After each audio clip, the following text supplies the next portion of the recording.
ওষুধের প্রভাবে সে অবশেষে শান্ত হয়ে গেল। সবাই ভেবেছিল ঘটনাটি এখানেই শেষ, কিন্তু কেউ জানতো না যে আসল ভয়াবহ ঘটনা এখন থেকেই শুরু হতে যাচ্ছে। খুব দ্রুত দুইজন পাইলট অস্বাভাবিক কিছু টের পেলেন, কারণ যে বজ্র ঝড় অঞ্চলটি আধা ঘন্টায় পার হওয়ার কথা সেটি যেন আঠার মতো তাদের বিমানের চারপাশে লেগে রয়েছে। বাধ্য হয়ে তারা সামনে তাকিয়ে সতর্কভাবে বিমান চালাতে থাকলেন, যেন কোনো অজানা বিপদ না ঘটে। এদিকে যাত্রী কেবিনে খাবারের সময় হয়ে গেছে। এই সময় এক নারী যাত্রী বিমানবালার কাছে একটি স্যালাড চাইল।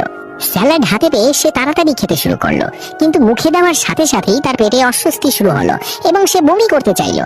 কিন্তু সে যা বমি করলো তা দেখে সবাই অবাক হয়ে গেল, কারণ সেটি কোনো স্যালাড নয়, বরং কিলবিল করা পোকায় ভরা ছিল।